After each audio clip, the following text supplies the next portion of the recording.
Let's go to Jaden Ivey now. Jaden has been just incredibly fun at this point. He's averaging 18 points, 5 rebounds, 6 assists. He's turning it over. Let's be clear about that. The turnovers are definitely an issue in that backcourt in general. Even though Cade has just been much steadier even than he was last year, continues to, just kind of get caught occasionally, as rookies or second-year players do, right? But it's just the explosiveness. Jaden's explosiveness just immediately jumps off the page, right as we expected it to, right? That intersection of power and quickness and twitch. It's just unlike anything but very few other players in the NBA. He is elite at one thing. And when I say elite, I'm not talking about a collection of, 20 guys in the NBA to list off here. I'm talking like 3 or 4, just in terms of his ability to go from a standstill, straight up on the perimeter, holding the basketball or dribbling it in place, to an all-out assault on the rim and getting 2 feet in the lane. It's absurd what he's able to do in terms of going from 0 to 60. And the residual effects of that on a defense require every help defender to be a little bit more in tune. And the most impressive thing to me from Ivey, obviously he has this natural ability. We saw it at Purdue with a couple rim rocking dunks, and we knew this was, the type of first step he had in his arsenal. But he is accurately and really quickly throwing passes to the weak side when defenses are camping out under the lane and understanding, oh shit, we have to be here to take away those Jaden Ivey drives before he even gets going.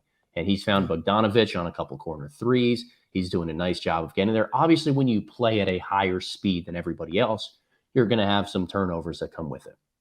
You have less time, less opportunity to, there's just a smaller margin for error when it comes to making those accurate plays and reads. But I'm so encouraged by what we're seeing with him and how Detroit is just giving him the reins a little bit to be him. They're not trying to turn him into this off-ball player so that Cade does everything. They're saying, when you're in, let's operate through you. And he's a walking paint touch. To me, that's still the most valuable thing to have on offense, is a way and a very reliable source of getting the ball towards the basket without having to work for it too hard. And that's what Ivey can do. Well, and I like the way that they're having Cade and him kind of share the offense a little bit, where it's like, if it's early in the offensive piece, they're going to try and get Jaden the ball quickly. They're trying to get him the ball on the move a little bit more often, which is really, really valuable given his explosiveness. He just gets downhill in those situations before anyone can stop him. The shooting is something that, I don't know how long this is going to hold up, right? But so far he's made 46% of his threes. He probably is not a 46% three-point shooter. Let's be real about that. But if he's a 35% three-point shooter, taking most of his shots off the catch or taking most of them when he's like kind of teams go way under a dribble handoff or a ball screen, and he's able to just kind of flatten out a little bit, it's really going to be helpful. Like if he can get set into that jumper, it's going to be super, super helpful. His dribble handoffs, as I mentioned with Cole Huff on the last podcast, dribble handoffs with Isaiah Stewart have been just godsends for the Pistons thus far. If you get him the ball on the move, it's just really hard to stop him. And you can just immediately see the pathway where if the jumper is real and teams can't go underneath his dribble handoffs or can't go underneath his ball screens to a regular extent, it's going to be so hard to stop him. It's going to be so hard to stop him. And this is the kind of stuff why I thought he was the perfect complement for Cade Cunningham, because the thing that Cade is he's deliberate with the ball. He is a guy that plays at pace.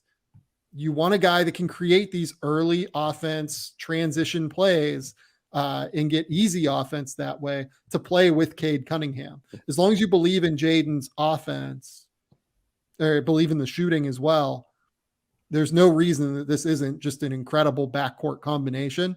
It's why I loved it in the draft and why I think that, it was one of the things that I pointed out as one of my favorite fits, just because there's a real pathway to this being a very hard defense or a very hard problem for defenses to solve. And look, I think that a lot of times we equate shooting with off-ball value, and there's a really good reason for that, but it's not the only way to be valuable off-ball. And Yep. Cutting is a huge one. I think Jaden Ivey has had a couple times where he knows how to play well off of Cade Cunningham and his unique, slow-mo type of game, operating one-on-one and in the half court. But the threat of Ivey catching the ball on the move, or a defender being slightly out of position when they reverse the ball to him on the opposite side of the floor, just with his blazing quickness, that's such a threat in itself. It's going to force him and the entire Pistons team to be guarded really differently. So we've seen guys like Zion Williamson come off handoffs and be complete non-shooters that can still find their way to get into the lane as long as they know how to cut and move off ball, and everybody else on their team knows how to find them in those situations. I don't think Jaden Ivey is anywhere close to that negative of a three-point threat that Zion is. Nor is he a physical type of, just run through your chest type of guy. But if he gets a half step on anybody else, he is getting to the basket. He's getting 2 feet in the lane. And generally speaking, I think he makes more positive decisions when he gets there than negative ones.